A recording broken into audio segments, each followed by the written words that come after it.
Bonjour à tous et bienvenue pour cet épisode de février d'ADP Info RH. Le sujet du mois, la déclaration d'emploi des travailleurs handicapés. Et pour commencer cette émission, je vous propose de revenir sur une date clé concernant l'embauche obligatoire des travailleurs handicapés.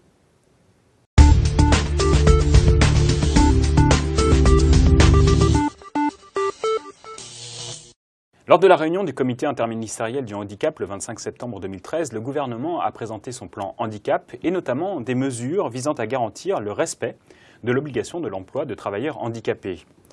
C'est l'occasion pour nous de revenir sur la déclaration d'emploi des travailleurs handicapés, ou DOETH, qui mobilise les services RH à cette époque de l'année. Et voyons d'abord ce que dit la loi.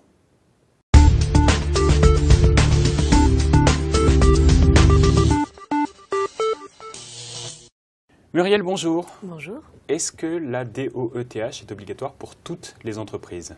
Non, seules les entreprises d'au moins 20 salariés sont concernées par cette déclaration.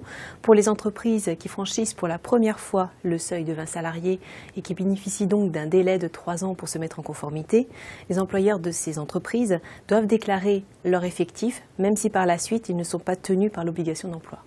Quand on parle d'obligation d'emploi, que faut-il entendre?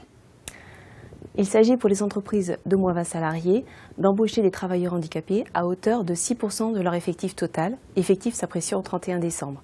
Concrètement, les employeurs peuvent s'acquitter de cette obligation d'emploi de différentes manières. Soit en recrutant directement des travailleurs handicapés qui figurent sur la liste des bénéficiaires de l'obligation d'emploi, ou en accueillant des stagiaires handicapés ou assimilés, ou encore en achetant des fournitures, des prestations de services au secteur adapté et protégés. Il y a également la possibilité d'appliquer un accord de branche, d'entreprise, d'établissement qui soit agréé par l'administration et qui prévoit un programme annuel ou pluriannuel en faveur des travailleurs handicapés. Enfin, de verser une contribution à l'AGFIP. Revenons à la DOETH, cette déclaration d'emploi des travailleurs handicapés. Comment s'effectue-t-elle ? Eh bien, l'employeur peut l'imprimer et l'envoyer par courrier.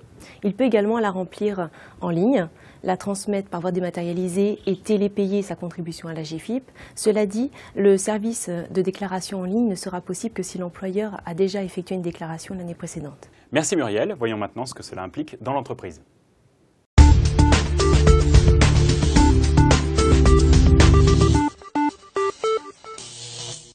Muriel, pour remplir la déclaration d'emploi des travailleurs handicapés, l'employeur va devoir en quelque sorte récapituler toutes les actions qu'il a mises en place au cours de l'année. Est-ce que les ressources humaines ont un rôle à jouer en amont pour l'aider ? Oui, les services ressources humaines ont tout intérêt à mettre en place dans l'entreprise une démarche facilitant l'accès des travailleurs handicapés dans l'entreprise. Sinon, elle risquerait d'être pénalisée financièrement, puisque l'employeur qui adopterait une démarche passive en quelque sorte pendant à peu près 3 ans, en versant par exemple uniquement la contribution à la GFIP, serait redevable ensuite d'une surcontribution. Très bien, mais revenons sur la proactivité des ressources humaines. Que doivent-elles faire ? Alors, au-delà des difficultés liées à l'embauche des travailleurs handicapés, les services ressources humaines doivent donner envie à ces salariés de rester dans l'entreprise. Et cela passe notamment par une adaptation du poste de travail qui peut prendre la forme d'aménagement technique, aménagement des horaires, ou également veiller à ce que la personne handicapée puisse se faire aider par une personne spécialisée. Et pour aller jusqu'au bout de la démarche, le service ressources humaines peut accompagner les travailleurs handicapés dans leur carrière, leur proposer des formations et les aider ainsi à accéder à de nouvelles fonctions. Est-ce que l'intégration des travailleurs handicapés dans l'entreprise ne serait pas meilleure si les salariés étaient sensibilisés au handicap ? Vous avez raison, les services ressources humaines doivent sensibiliser les salariés de l'entreprise pour faciliter l'intégration de ces travailleurs handicapés, mais aussi pour inciter les salariés de l'entreprise qui dissimulent leur propre handicap à le déclarer. Très bien. Répondons maintenant à la question d'un internaute.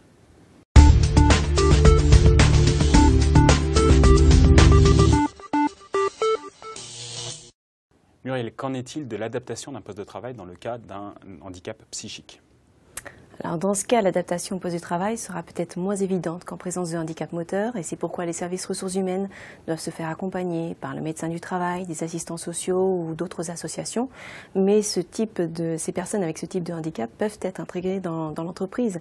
Si ce type de handicap fait encore un peu peur aujourd'hui, c'est parce que l'on craint les difficultés qu'il implique alors que l'on devrait davantage s'appuyer sur leurs points forts, comme par exemple certains autistes qui s'avèrent être de très bons gestionnaires de paye et comptables. Merci Muriel. Voici maintenant une synthèse de cette émission.